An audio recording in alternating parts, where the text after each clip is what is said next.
Ben, vraiment, bravo d'avoir bravé les grèves. Je veux dire que c'était une sacrée galère de circuler dans Paris aujourd'hui, parce que c'est difficile que d'aller sur Mars. Mais enfin, on y est arrivé et on est très content de cette première présentation géologique qui était vraiment très intéressante. Je suis sûr que les autres le seront aussi. Alors, effectivement, je suis le président fondateur de cette association. Nous étions 8 fondateurs, c'est pas beaucoup, hein, le 13 mars 1999. Parmi ces 8, il en reste aujourd'hui 2 dans l'association, moi-même et Christian Lardier, le journaliste qui était responsable de la section spatiale au magazine Air et Cosmos, qui malheureusement habitant en banlieue lointaine, a renoncé à nous rejoindre ce soir.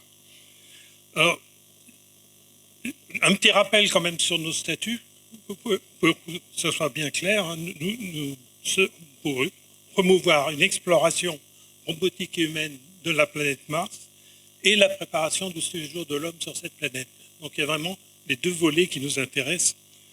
Bon, on a eu un départ assez rapide, puisqu'au bout de 2 ans, nous avions atteint déjà 150 membres, et qu'en vérité, après avoir atteint ce palier, on a oscillé autour de cette valeur sans jamais vraiment en décoller.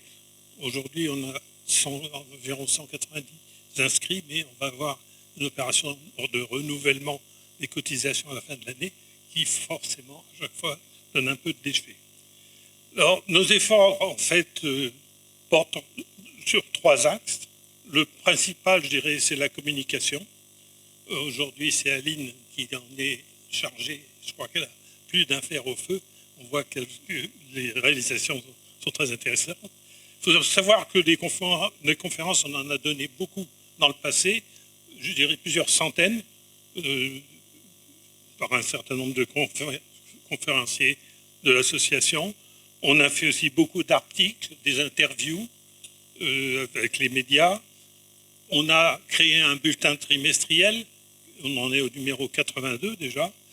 On a même publié des livres, on a bien sûr le site internet et la présence sur les réseaux sociaux depuis peu.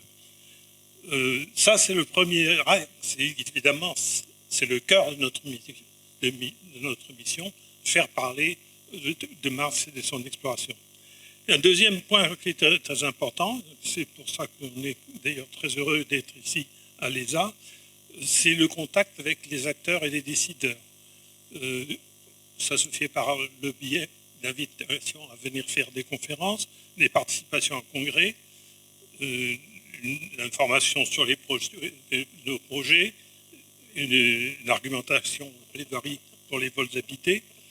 Et je dois dire qu'on est reconnu et apprécié par eux, parce qu'en particulier, ils voient bien qu'on constitue une sorte de relais de communication entre une sphère un peu technologique et scientifique qui fait parfois un petit peu peur au grand public et le grand public. Il n'est pas rare à la fin d'une conférence que quelqu'un vienne nous voir en disant je suis très intéressé, mais je n'ai pas fait d'études scientifiques. Mais tant pis, ça n'a aucune importance. Il y a beaucoup d'aspects dans cette aventure humaine qui dépassent la science. Puis le troisième volet de notre action, il faut qu'on reste justement en contact de cette science et de cette technologie. Donc il faut qu'on participe à des congrès, qu'on entretienne nos contacts de façon à rester compétent et de pouvoir dialoguer avec tout le monde, avec les acteurs. Alors, une chose que je voulais dire, c'est que dans ces différents types d'actions, on a toujours cherché à coopérer avec des organismes existants, que ce soit la 3AF, la SAF, des gens comme ça, parce qu'on pense que c'est le meilleur moyen de toucher le plus vaste public. Ceci étant, on fait attention de ne pas apparaître comme une société savante, parce que justement, on ne veut pas faire peur aux gens qui se sentent un peu dépassés par le côté scientifique.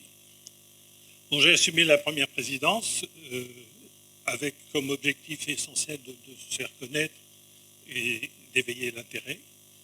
Et en 2010, j'ai jugé qu'il était temps de changer de direction. Et c'est Alain Souchier qui a pris les rênes, qui a accepté, qui était un collègue que je connaissais professionnellement. Et il a démontré une implication extraordinaire en multipliant les déplacements pour des conférences ou des expositions. C'était vraiment un grand coup de main qu'il nous a donné. Malheureusement, voilà tout juste 2 ans, en septembre 2017, il nous a quittés suite à un accident cardiaque. Je voulais qu'on lui dédie cette soirée.